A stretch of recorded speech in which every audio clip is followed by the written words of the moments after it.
2021 to be held on 12th September with strict adherence to COVID protocols. Application process will begin from 5 p.m. through National Testing Agency websites.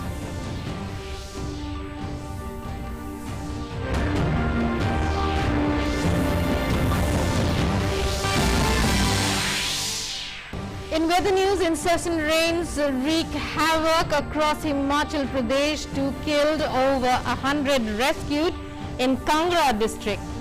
Over 25 roads blocked in Kulu. Rescue and relief operations underway across the state. Alert issued for Kangra and Kulu. Flood situation in Bihar remains grim.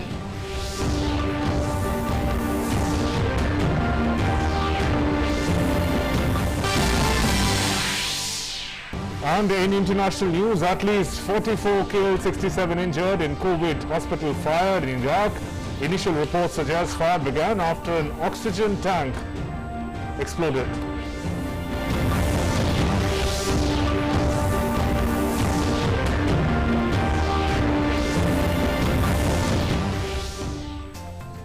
Those were the top stories. Let's begin with the big news of the stock taking by Prime Minister on the COVID front. And as we were telling you, Prime Minister Narendra Modi will today interact with Chief Ministers of Northeastern states via video conference. He will interact with the Chief Ministers of the states of Assam, Nagaland, Tripura, Sikkim, Manipur, Meghalaya, Arunachal Pradesh and Mizoram to take stock of the situation of COVID in these states. His interaction is a part of his exercise to deal with the pandemic situation. In a significant milestone in its fight against COVID-19, India's cumulative recoveries has exceeded 3 crore people. Of the people infected since the beginning of the pandemic, 3 crore 14,713 people have already recovered from COVID-19. This constitutes an overall recovery rate of 97.22%, which is showing a sustained increasing trend.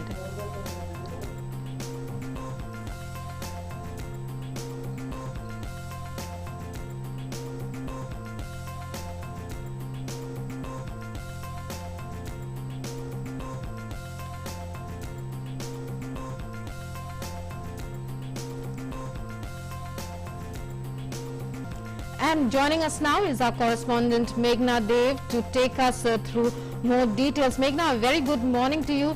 Prime Minister today to take stock of the COVID situation in the Northeast, a part of the centre's efforts to enable states to better battle the pandemic. Take us through the significance of this in the context of the fact that cases are continuing to rise. Even as in other parts of the country, they are continuing. We are seeing a decline. Yes, absolutely, Rukma. We have seen that in the past times since the pandemic has begun, there has been Prime Minister's continuous effort to communicate to the Chief Ministers of different states and talk to them to take stock of the situation, and besides that also share best practices. From other states, there is an exchange of best practices from one state to the other.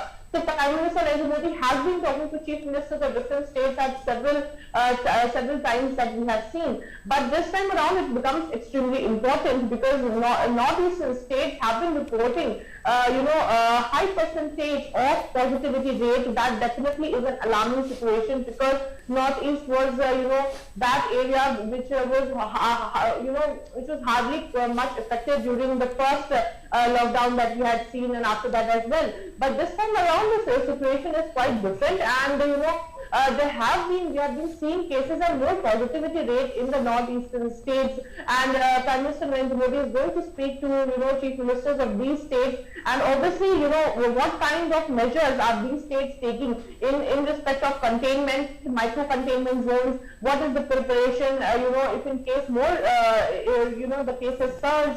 So, all of this Prime Minister Narendra Modi will definitely be talking about. Besides that, what I believe is that even if the states have some issue or the states need more assistance from the center, because we have seen the center has sent a team to 6 states, out of which 3 states, Arunachal, Manipur and Tripura, that multidisciplinary teams were sent to 3 states of the northeast to actually take stock of the situation.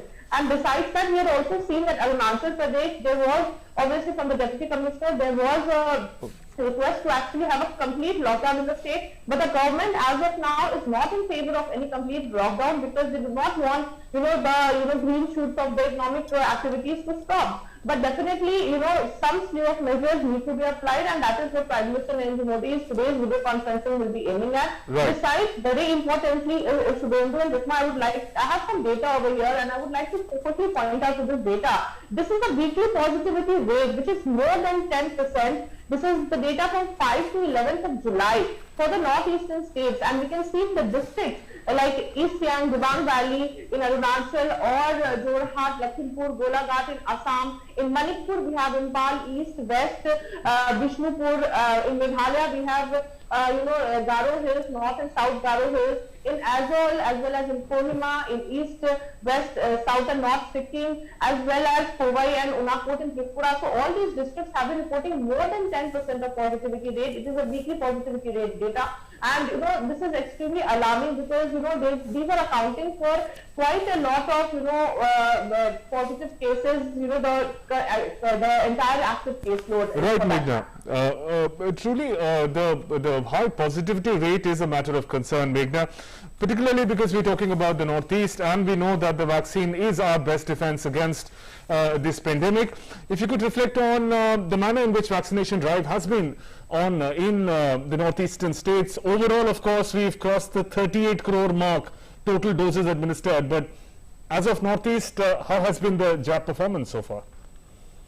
Definitely, Shubhendu, when we see the JAP performance, northeastern states have also been faring quite well, but the only thing is that the logistical issues because of the different, different terrain that the northeastern states have, and definitely, quite far-flung areas, so that becomes quite difficult in the northeastern areas to, very quickly accelerate the vaccination drive or, keep it on a high note. But definitely today we'll get to see what Prime Minister Narendra Modi has also got to say about the vaccination drive in the northeastern states, and besides that, what kind of boost can be given to northeastern states to combat, the growing COVID-19 cases. We had also seen in Arunachal Pradesh, in a jail in Arunachal Pradesh, also there was a COVID breakout recently, which actually accounted for a lot of COVID cases. So, all these things have to be also tapped upon, and definitely Prime Minister Narendra Modi, while speaking to the Chief Ministers, is definitely going to keep that in mind because, there's a five-word mantra that the government has given: we test, track, treat, besides that vaccination, and following the COVID appropriate behavior. So all of this, Prime Minister Narendra Modi might just reiterate upon, besides knowing from the state that what measures are they taking and why are the cases rising here. Because it's not just the northeastern states, but also the southern states like Kerala, which are reporting quite not as decline of the cases as the entire country is reporting. So, and when the positivity rate becomes more than 5%, it is definitely alarming. And the weekly positivity rate, especially in the northeastern states, is around, somewhere in some districts is more than 10%. So, it becomes definitely alarming, and vaccination is the only way we can, move out of it. So, definitely, how many vaccines are currently available with, these northeastern states, that would also, be put into picture. Besides that, how much of vaccination has happened, keeping in mind all the logistical issues or maybe, reaching out to people. So all of that would definitely be discussed, and the outcome is not only going to impact the northeastern states, but also some southern states in the places where, more cases are being reported. Right, Meghna, and if you could tell us if you have any information about, the form of the virus that is spreading there. Are physicians saying anything about that? Because we have heard that, time and again media reports suggesting, that the Delta variant, which began here, now it's spreading. So this form of the virus is very contagious, and so on and so forth. So any information about the Northeast, could that be another reason for its continuous, the continuous rise in numbers? Yes, it was being said by experts, and it has been said by experts that the Delta variant is wreaking havoc, especially in the northeastern areas, because earlier when it was not that much prevalent there, but now when the cases are still not declining, as VK Paul had said, nobody is safe in the country, till everyone is safe. So this definitely, applies in there, because when we had seen, the Delta variant that, the experts were talking about, there have been tests also done. Genome sequencing has been done to actually, see what kind of variants are more prevalent in the cases which are there, the cases which are there in the northeastern states, and about these 8 states are actually accounting for quite a lot number of the entire active caseload that the country represents, the country currently has.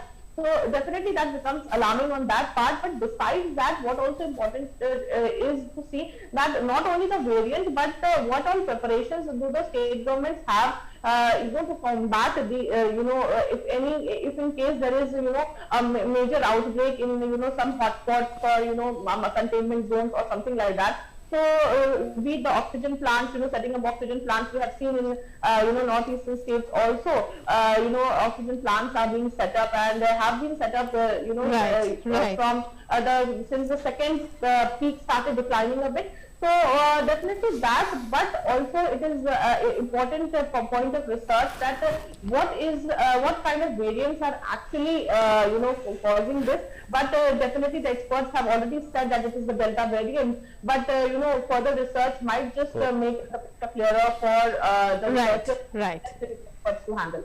Right, Meghna, thank you so much for joining us there with all those details, and well, you keep your eyes on that story. We'll be back with you throughout the day for more.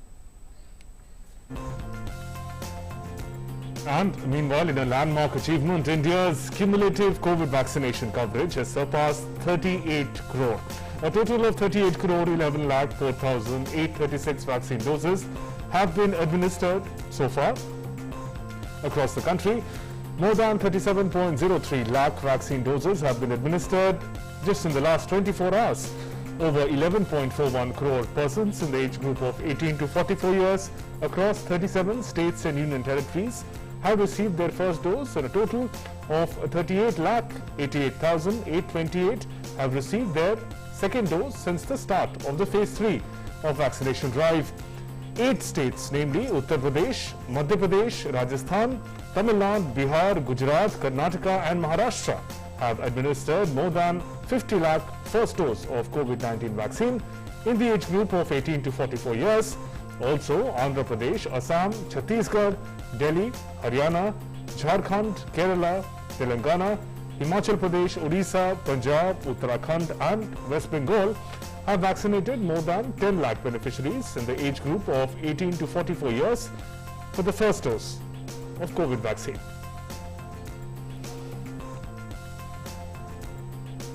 Meanwhile, Hyderabad-based Bharat Biotech on Monday said it has submitted all documents required for emergency use listing of Covaxin to the World Health Organization.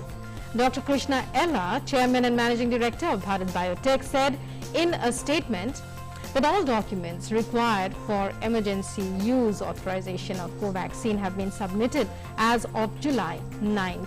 The review process has now commenced with the expectation that we will receive EUL from WHO at the earliest, she said. The World Health Body will go through Covaxin's data. If approved by the World Health Organization, the vaccine, which has thus far received emergency use authorization in 16 countries, is likely to be cleared for use by several other countries.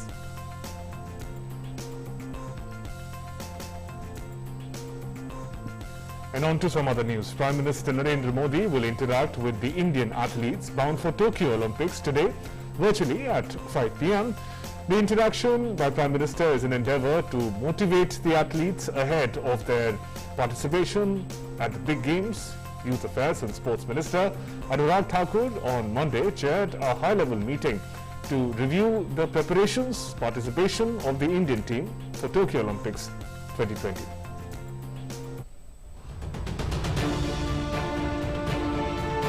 As Indian athletes prepare to run for glory in the Tokyo Olympics, the nation is leaving no stone unturned to motivate them to give their best performance.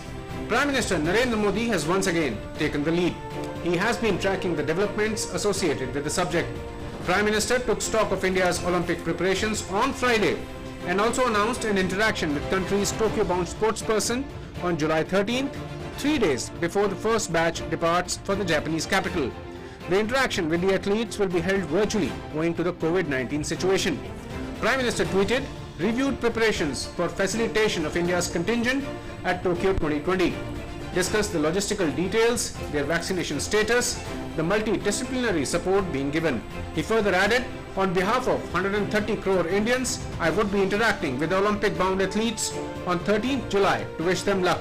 Let us all cheer for India.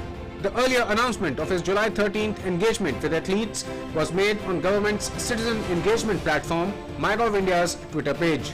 Prime Minister Narendra Modi will interact with the athletes at 5 p.m. via video conferencing. The interaction by Prime Minister is an endeavour to motivate the athletes ahead of their participation at the Games. The interaction will be telecast live on Doordarshan and on various government social media platforms. The first batch of India's Olympic-bound athletes will depart for Tokyo in a chartered Air India flight on July 17th. A total of 126 athletes across 18 sport disciplines from India will be heading to Tokyo. This is the biggest ever contingent India is sending to any Olympics.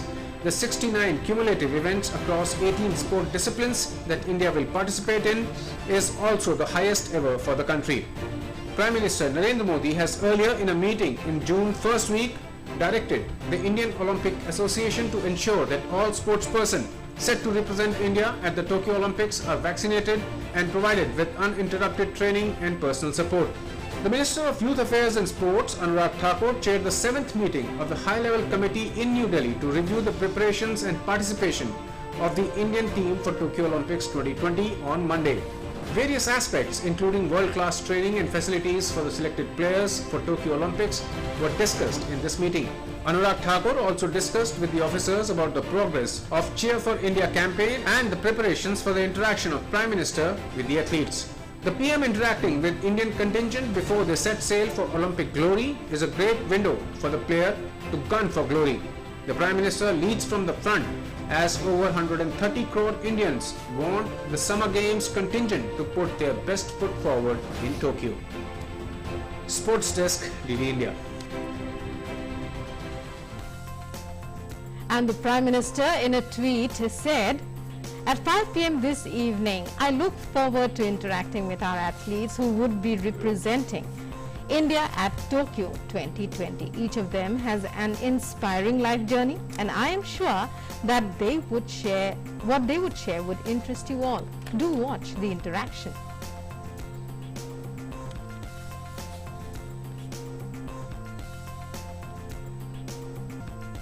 And our colleague Taposh Bhattacharya is joining us with more updates on Prime Minister's upcoming special interaction with sportsperson contingent bound for Tokyo. Taposh, good morning. Special session of motivation awaits the Indian contingent. Take us through the expectations, the preparations of the biggest ever contingent for the big games. Absolutely, without an doubt, when the country, Prime Minister of the country is looking forward to meeting Tokyo-bound Indian players. It does give them that extra bit of kick in order to perform in the highest level, and that is exactly what is going to happen in the Cheer for India. The slogan that the Prime Minister Narendra Modi has given has already given a boost to the morale of the Olympic-bound players. They are very excited that 15 players will be interacting with Prime Minister Narendra Modi today in the evening, and this gives them an opportunity to put forward their point. And the Prime Minister will also tell them that it is, the winning and losing are part of the game, but it is important to win the hearts and minds of the people. So when they are representing the country, they are representing the culture, the whole gamut of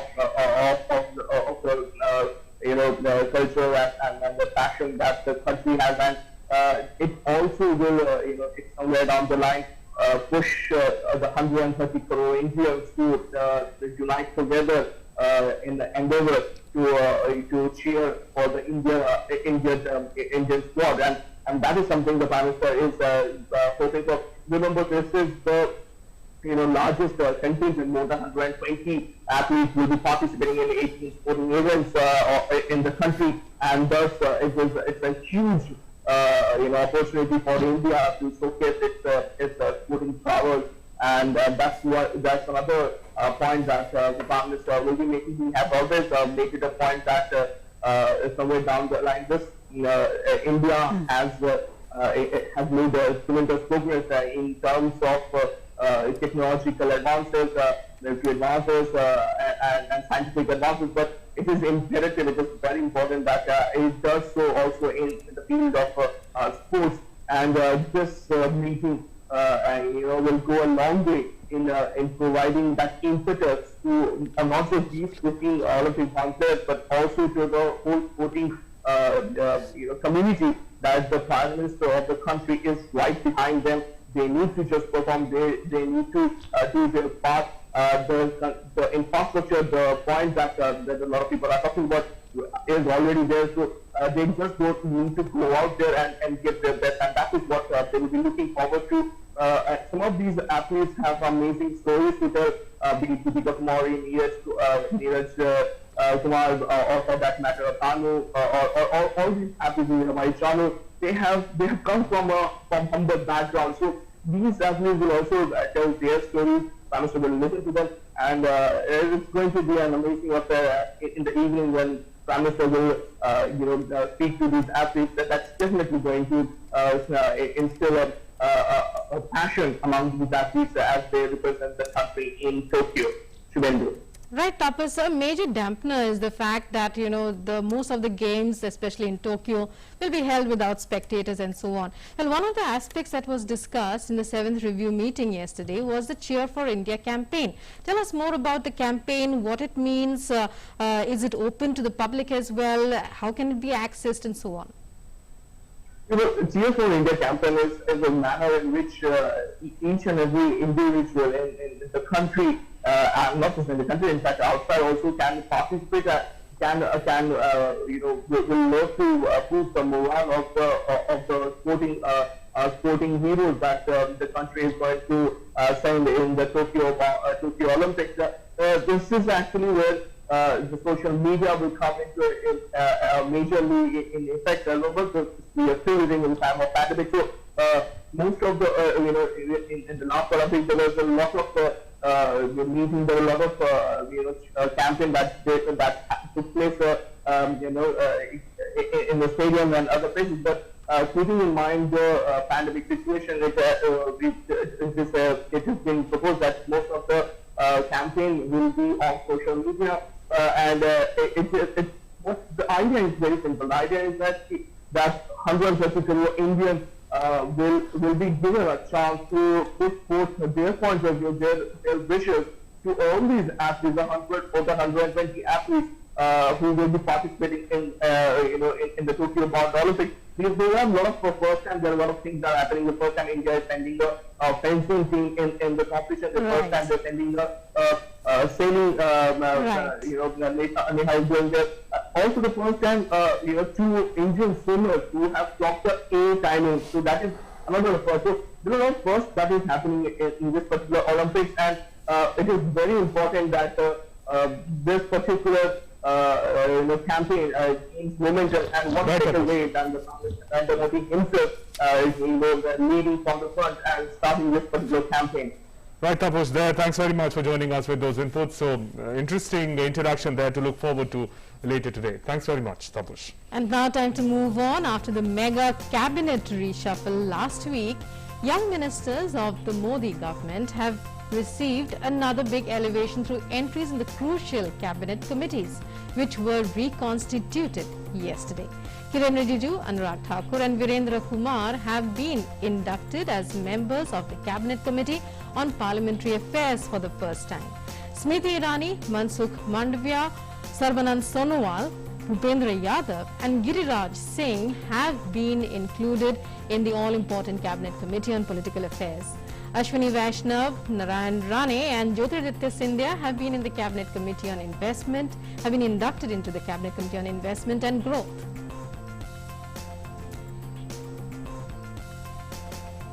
The NEET UG 2021 will be held on 12th of September across the country. Following COVID protocols, the application process will begin from 5 p.m. this evening through the NTA website.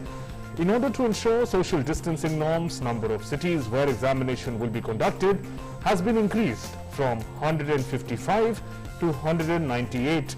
The number of examination centers will also be increased from 3,862 centers used in 2020.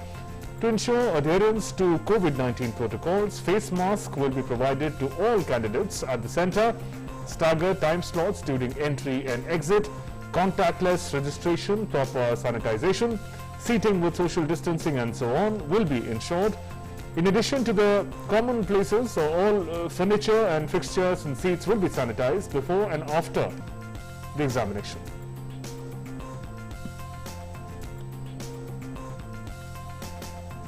External Affairs Minister Dr. S. Jaishankar will today visit Tajikistan at the invitation of Foreign Minister Sirojuddin Mouhiddin. During his two-day visit, the EAM will take part in the meeting of the SCO Council of Foreign Ministers. The meeting will discuss the achievements of the organization as it celebrates the 20th anniversary of its formation in this year. It will also assess the preparation for the upcoming SCO Council of Heads of States on 16 to 17 September 2021 in Dushanbe and exchange views on current international and regional issues.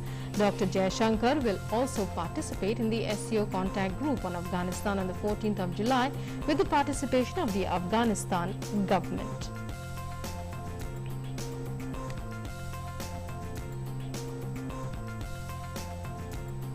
The Dominican High Court on Monday granted interim bail to fugitive jeweler Mehul Choksi on medical grounds. Choksi has been permitted to travel to Antigua and Barbados for treatment for his neurological condition. He has been granted bail until certified fit to travel. High Court granted a consent order by Choksi's legal team and the state's lawyer permitting him to go to Antigua, where he has been staying as a citizen since 2018 after he fled from India. Today, rule of law has been upheld by the Dominican High Court. It was our stand that a person, even though an accused, has a right to get treated by the doctor of his own choice and should be provided medical facilities of his own choice. And as the cause of torture, Mr. Mehul Choksi had developed neurological issues and there were not fine facilities in Dominica. So they proposed to send him to Trinidad, but we pointed out that we want to go to Antigua because they are the doctors of our choice who have been treating us and who knows our history are there. So he should be sent back to Antigua, and the court acceded to our request and allowed him to go back to Antigua. And well, protests are being reported from Cuba as well as, violent reports of violence in South Africa as well as in Haiti. All that and more in our next segment. Absolutely. Let's take stock of some international stories doing rounds at the moment.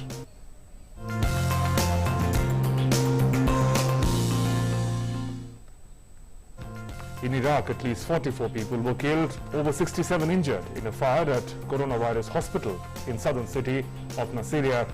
The blaze at the Al Hussein hospital was brought under control late yesterday, but the search operation continues. The cause is unclear, but initial reports suggest that an oxygen tank explosion inside of the hospital's COVID ward was the likely cause of fire. Protesters demonstrated outside of the hospital after the fire, and people posted on social media demanding resignation of the concerned officials. Coronavirus pandemic has severely strained Iraq's health service, already suffering for years of war, neglect and corruption. Iraq has recorded 1.4 million infections and reported more than 17,000 casualties from corona pandemic. And thousands of Cubans continue to express dissent by joining the biggest protest for decades against the island's communist government. The protests are significant because government critics face harsh punishments for dissent in Cuba. The tightening of decades-old U.S. sanctions under former U.S. President Donald Trump and the pandemic have exacerbated shortages of food and medicine as well as power outages, leading to the historic protests. At least 80 protesters, activists and independent journalists have been detained nationwide since Sunday. In response to the rare unrest, President Miguel Diaz-Canel addressed the nation in a TV broadcast, blaming the U.S. for the turmoil. He called its tight sanctions on Cuba, which have been in place in various forms since 1962, a policy of economic suffocation. on Cuban protests. European Union's top leadership has also reacted. Top diplomat Josep Borrell has said the Cubans have the right to protest and called on the Cuban government to listen to their grievances. Borrell told a news conference that the Cuban people have a right to express their opinions peacefully and also called on the government there to allow peaceful demonstrations and to listen to these expressions of discontent.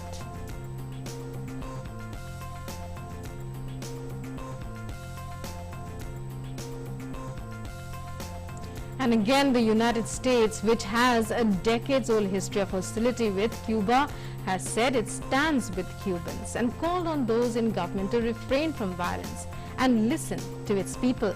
US President Joe Biden said the United States supports the people of Cuba in their call for freedom and relief from the pandemic and economic woes, but the White House stopped short of a shift away from a Trump-era embargo of the island.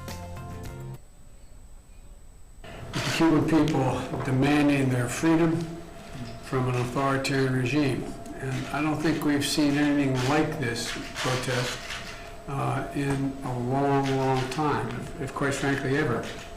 The United States stands firmly with the people of Cuba as they assert their universal rights. And we call on the government of Cuba to refrain from violence, their attempts to silence the voice of the people of Cuba.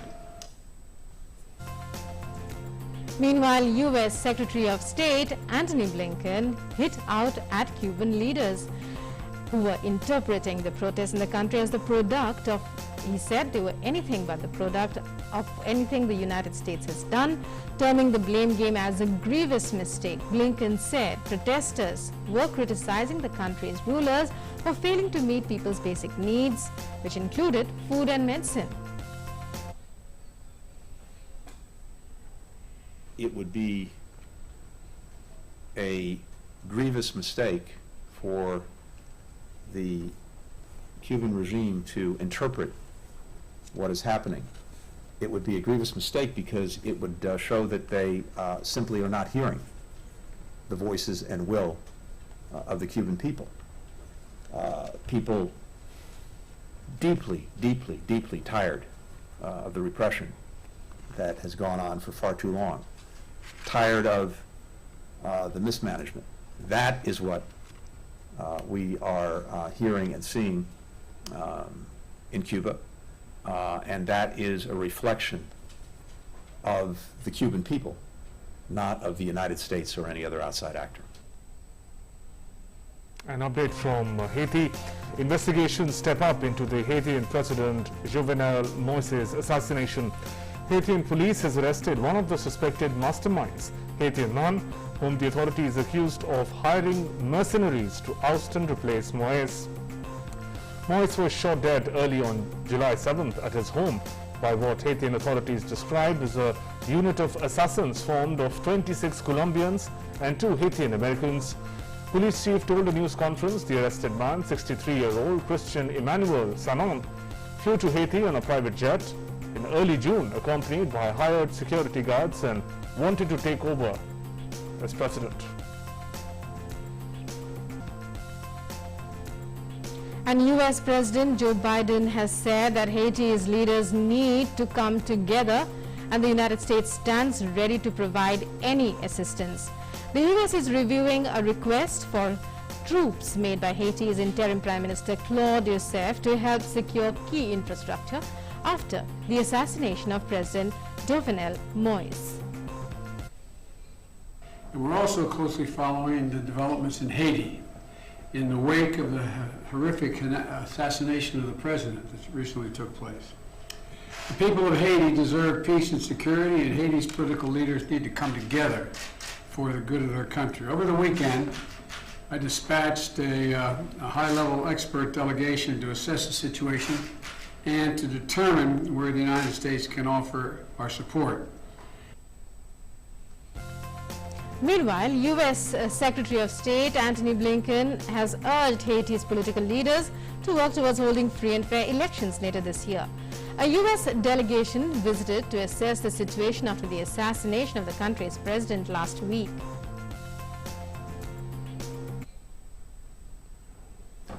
the United States is in close consultations with our Haitian and international partners to support the Haitian people in the aftermath of the assassination of President Moïse.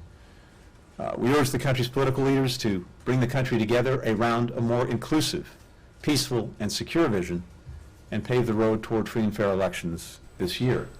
Yesterday, we sent an interagency delegation to Port-au-Prince to assess the situation, which, together with our constant contact with Haitian officials and other stakeholders, will help determine how the United States can best support Haiti in a very difficult time. I want to reiterate our deepest condolences to the family of President Moïse and to the Haitian people, and wish First Lady Marine Moïse a swift recovery. Let's now take a look at updates on the COVID front from across the world. The world continues to battle COVID-19. So far, over 18 crore 80 lakh people have tested positive across the globe, while the number of recoveries stand above 17 crore 19 lakh. The deadly virus has claimed more than 40 lakh 55,000 lives worldwide. The US continues to remain worst affected from COVID-19, with number of cases crossing 3 crore 47 lakh. The number of deaths in country from the virus stands above 6 lakh 23,000. The World Health Organization has said that rich countries should not be ordering booster shots for their vaccinated populations, while other countries have yet to receive any vaccine shots at all. WHO Director General Tedros Ghebreyesus said deaths are again rising from the COVID pandemic as the Delta variant is becoming dominant. He also pointed out that many countries had yet to receive enough vaccine doses to protect their health workers.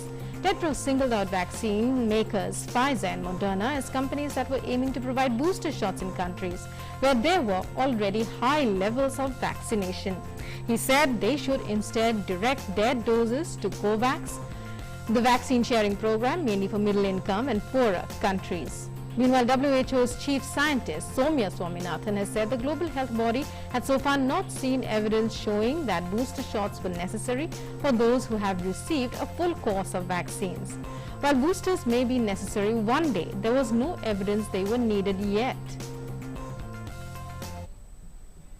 While many countries haven't even started vaccinating, and another country has already vaccinated majority of its population, the 2 doses, and now moving to a 3rd dose, which is the booster, it's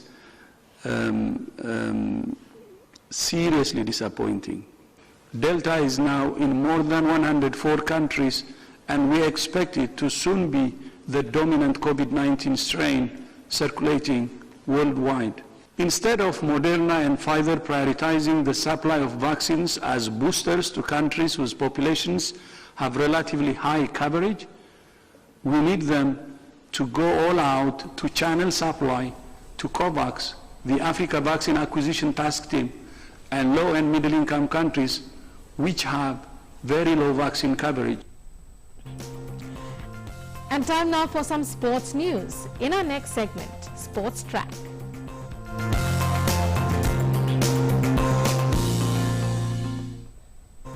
And Wimbledon champion Novak Djokovic made it 329 weeks as world number 1 after collecting his 3rd Grand Slam title of the year when the new ATP rankings were released on Monday.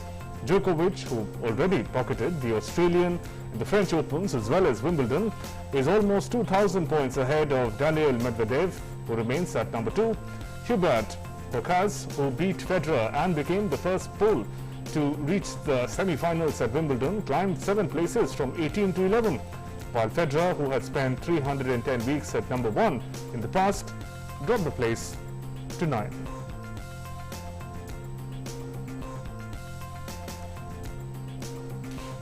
Olympic host city Tokyo entered a fresh state of emergency on Monday, less than 2 weeks before the games begin, amid worries whether the measures can stem a rise in COVID-19 cases. Japan last week announced that spectators would be banned from nearly all venues. Spectators from abroad had been banned months ago. Officials are now asking residents to watch on TV. Recent rises in Tokyo have been particularly worrisome, and a vaccination rollout that got off to a slow start and has faced supply glitches after speeding up. Japan's capital Tokyo officially entered the fourth state of emergency on Monday due to surging cases of COVID-19. This came just 3 weeks after Tokyo lifted its third state of emergency. The reimposition of the state of emergency will inevitably affect the upcoming Tokyo Olympics. The proportion of events playing in empty stadiums will now reach 97%. The Japanese government initially barred only overseas spectators from entering stadiums to watch the games, and then revised the decision of holding most competitions without audience. Japanese domestic public opinions held that the government's rush to lift the third state of emergency in Tokyo was for the sake of paving way for the Olympic Games. But several members of the Japanese anti-epidemic expert team lodged opposition to the decision and warned that the epidemic situation in the greater Tokyo area could deteriorate in July. Now the experts' worries have become a reality. The games were postponed last year because of the pandemic and will run from July 23rd to August 8th, while the state of emergency will last till August 22. Recent rises in the cases in Tokyo have been particularly worrisome. Only about 28% of the city's population has received at least one shot of a COVID-19 vaccine. Meanwhile, police officers and guards have carried out a security sweep of the Tokyo 2020 Media Center ahead of a formal opening to thousands of journalists the next day. Roughly 6,000 media workers will call the Tokyo 2020 main press center home during the games. Bureau Report, DD India. And it's time now to take a look at what's trending on the World Wide Web. It's time now for our Web News Review.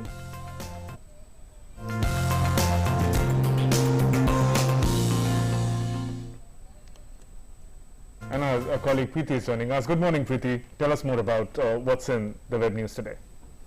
Good morning, Shilendra. Good morning, Shukran. Warm morning to our viewers also. Every news portal is leading with how monsoon has arrived finally in the national capital, and the Yanks woke up to a pleasant morning today. But it is with this report coming in from the Mint, with which I will start my press review of the blue. It quotes IMA, Indian Medical Association, and Indian Medical Association has warned that COVID third wave is imminent, and it has also given a word of caution that tourism can wait. Asked the government to control mass gatherings. This is the headline which has been put forth by the Mint, and the IMA has said that large gatherings, festivals, tourist spots, tourism in fact, they can wait, but it is imminent that if things go on like the way they are at present, the third wave is imminent. Also, the IMA has said that, I quote the IMA fact, it says opening up these rituals and making people without vaccination to go out scot-free, and these mass gatherings are potential super spreaders of the COVID pandemic. And to that, the IMA also has said that people need to be following the COVID behavior, the COVID protocol. And also, the major concern right now is to make sure that each and every individual in the country is vaccinated with at least, adult individual in the country vaccinated with at least one dose of the vaccine.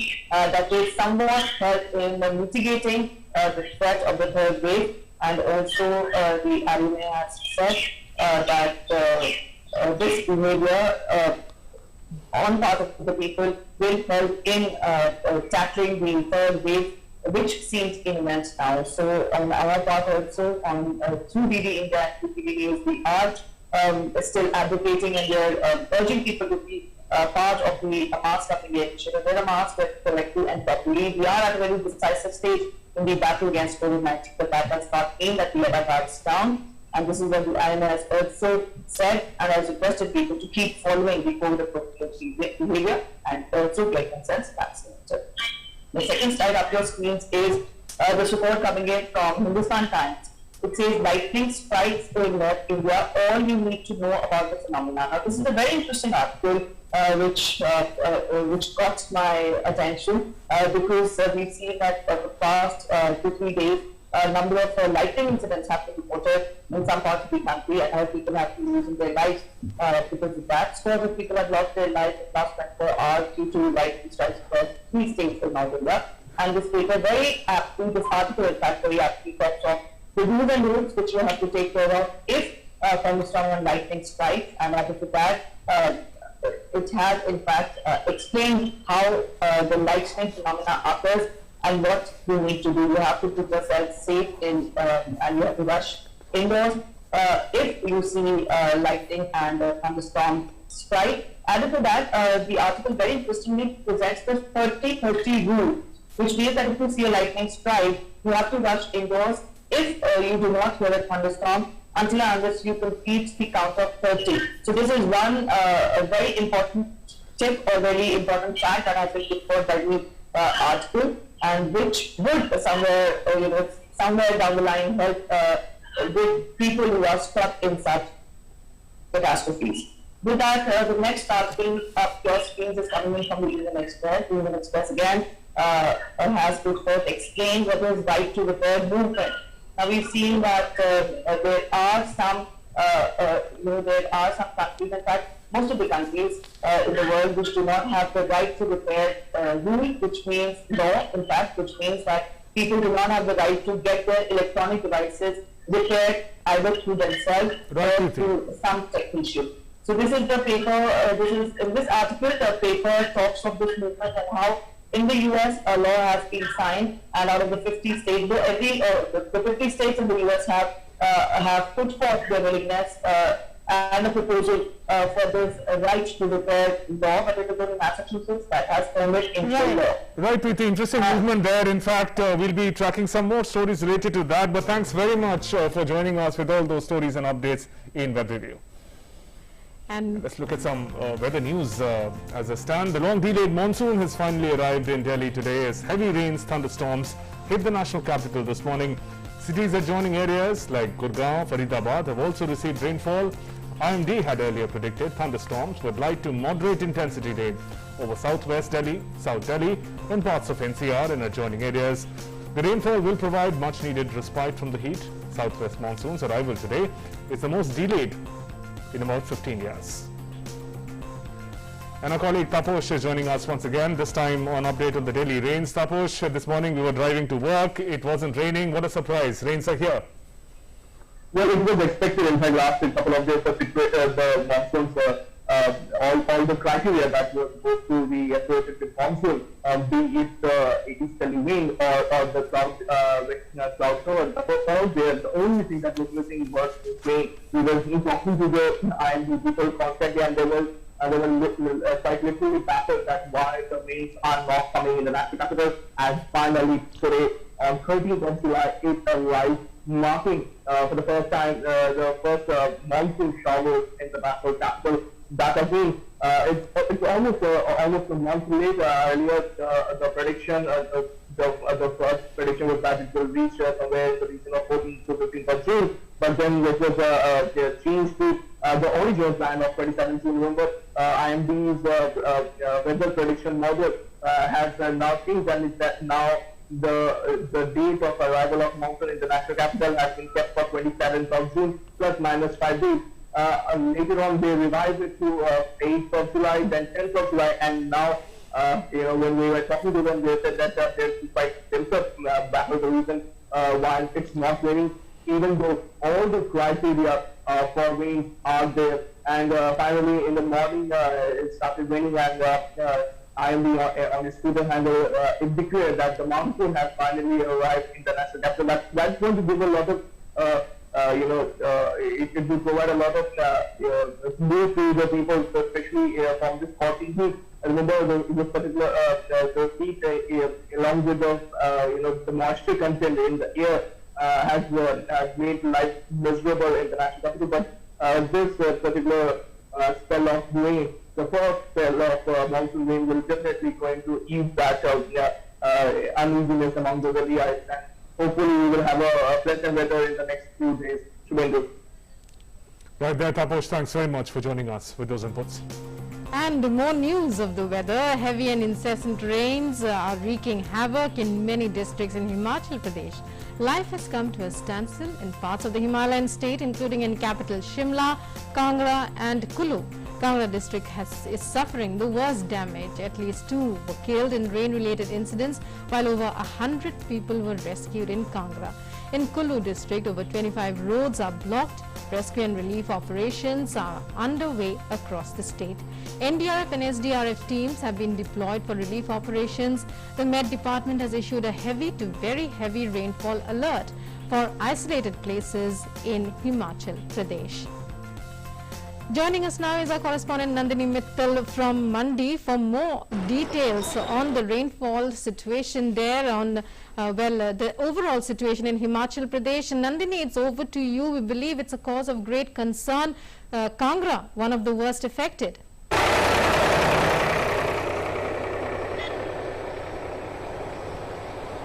Yeah, Kangra is the worst affected district in Himachal Pradesh as rain created havoc throughout the district. Yesterday an incident happened in Shahpur district when 9 people are missing, still missing, and NDRF team is finding, is operating the search operation to find out the missing person. 2 people have been killed and another in another incident in Kangra district.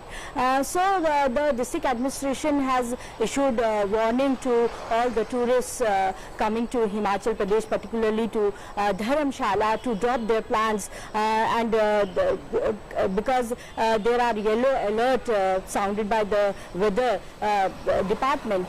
Not to they have issued that yesterday. They tweeted that the people who are coming to Himachal Pradesh must drop their plan as the situation is not very nice in that district.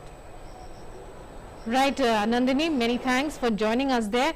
We'll be back with you throughout the day for more updates. From Himachal, let's talk about Bihar. The flood situation in the state continues to remain grim. 10 districts of the state bordering Nepal's Tarai and northern Bihar have been affected by the floods, where the administration is engaged in relief and rescue work on a war footing. So far, at least 8 people have lost their lives in the state due to floods and related incidents. Met Office has predicted light to moderate showers in most of the districts as of today.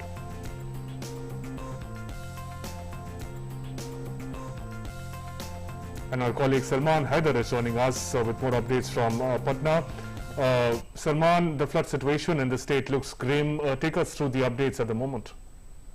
Yes, Shubhendu, it is still grim here in Darbhanga particularly, and in Muzaffarpur, where the Kanti block is very affected due to floods, and many of the villages, almost a dozen of villages have become island, and no road communication is there. So the boat remains the only means of communication there. And the Met Department has predicted 10 to 25 millimeter rains in East Champaran and West Champaran and Aurangabad. But elsewhere in the state, there is a scorching heat, humid heat is there, and as you already said, the Met Department has predicted mild to moderate rains.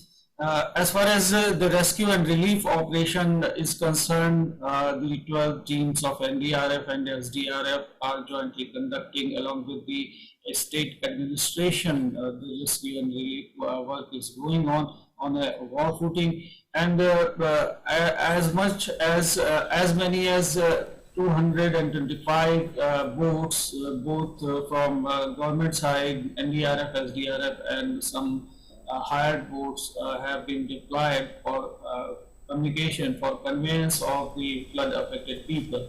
Yes. Right there, Salman. Thanks very much for joining us with those inputs. And well, we've come to the end of today's edition of Breakfast News. We hope you enjoyed watching our show. And as we go, we'd like to remind you once again that the battle against COVID is still not over. So continue to maintain COVID protocols. Do wear a mask as you step out of the house, and maintain social distancing as well as hand hygiene. Stay home as much as possible. Stay safe. Absolutely, and as we say goodbye for now, it is summertime. We leave you with some soothing visuals. We take you to Russia's Moscow Zoo, where a panda and a polar bear seem to be having a good time in the pool. I hope you all do as well. We'll take your leave. Thanks for watching. Namaskar.